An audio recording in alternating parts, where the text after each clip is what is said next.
Ya llegó también para dejar la víbora chillando, es el maestro Ricardo Sevilla, coordinador de investigaciones especiales en Regeneración MX. Fíjese nada más cómo son las cosas, también es fundador de esta sátira nocturna que se llama Tiempos de Canallas. Y vaya que si vivimos tiempos de canallas, como diría el presidente Andrés Manuel López Obrador, dos claros ejemplos, Santiago Krill y Ricardo Anaya. Mi querido Ricardo Sevilla, a dejar la víbora chillando, hablando precisamente de este canalla de Anaya, un verso sin esfuerzo. ¿Cómo estás, Ricardo?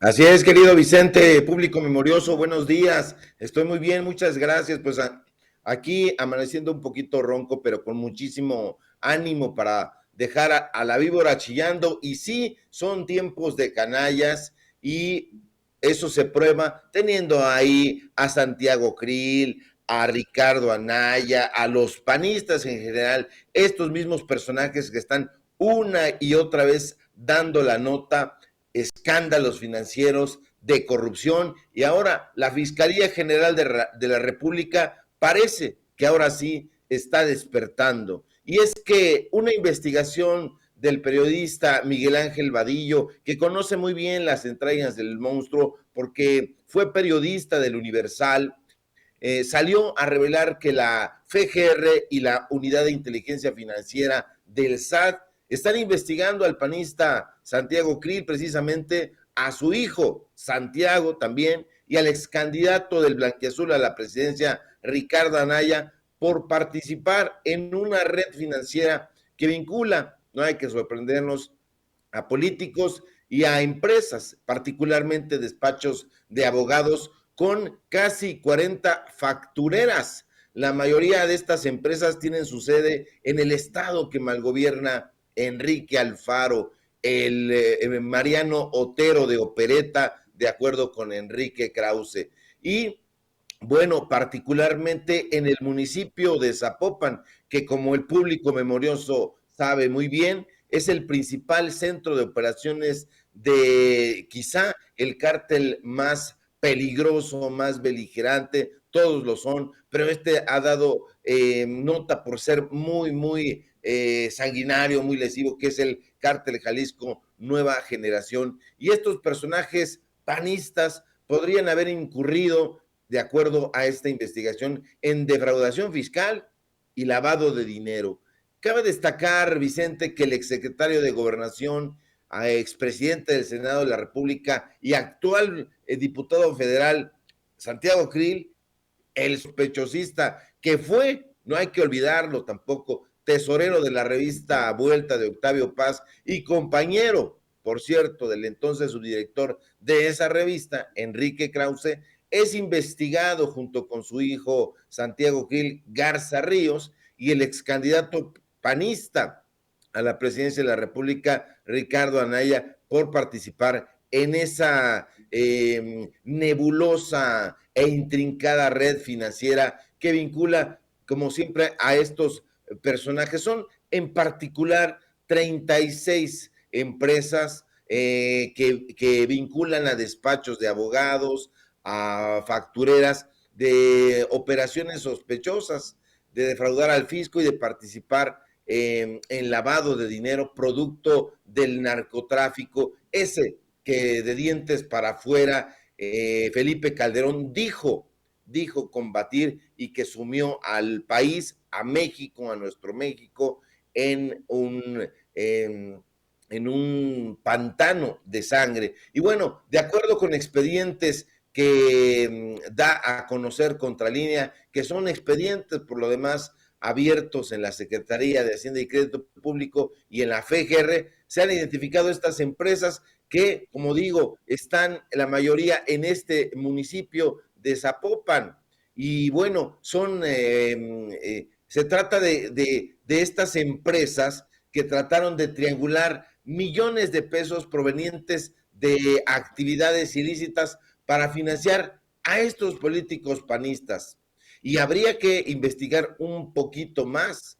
¿Por qué? Porque precisamente en el epicentro de esas investigaciones está Santiago Krill, quien con su hijo que también es abogado, Santiago Krill Garza, ha recibido estos recursos de otros despachos y de empresas que ya han sido identificados por las autoridades financieras de estar participando en la elaboración de estas facturas apócrifas, evadir al fisco y crear esas empresas fantasma que, como bien se sabe, pues tanto daño le han hecho a este país y particularmente al erario, porque ha sido para desviar recursos y para hacer el blanqueamiento de dinero. Ahora, de acuerdo con las indagatorias y los documentos a los que alude la revista Contralínea, Krill Miranda recibió entre 2005 y 2021, es decir, durante el sexenio de Enrique Peña Nieto y los dos primeros años del gobierno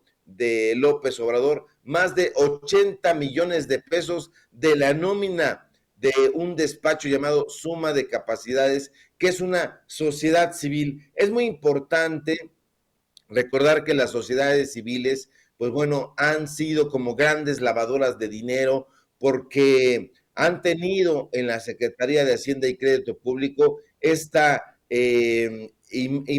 figura de no transparentar sus recursos. Durante muchísimos años, las sociedades civiles eran donatarias autorizadas y recibían donativos deducibles de impuestos sobre la renta y en ese sentido no tenían la obligación fiscal de declarar, es decir, de transparentar, de hacer nítido de dónde venía ese dinero. Ahora, algo que no dice Contralínea, pero que debería de indagarse, es que pues ahí mucho tiene que ver Juan José Friangi, que Juan José Friangi, pues bueno, fue el jefe del gabinete del ayuntamiento de Zapopan durante las administraciones del polémico Pablo Lemus, en dos ocasiones, de 2015 a 2018 y de 2018 a 2020. Entonces, ahí en Zapopan es donde se está el epicentro de esto. Pero a ver,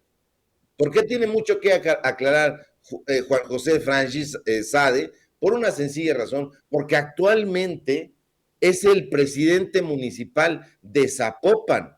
Entonces, esa investigación nos está diciendo que tienen su sede estas 36 factureras en Zapopan. Entonces, Krill, Ricardo Anaya, el hijo de Krill, pues bueno, seguramente estaban en contubernio. Es algo difícil de decir o complicado de decir para cuando no se tienen las pruebas, pero en efecto, si están ahí, por supuesto que lo sabían. Entonces, en ese sentido, no solamente estaba implicado el PAN, sino también Movimiento Ciudadano. ¿Por qué? Pues porque el presidente municipal es de Movimiento Ciudadano. ¿Y de dónde es Movimiento Ciudadano? ¿O quién más pertenece a Movimiento Ciudadano? Enrique Alfaro. Entonces, ya lleva 4 meses este personaje en el puesto como presidente municipal de Zapopan y tiene que aclarar, tiene que salir a decir, ¿sabía o no sabía?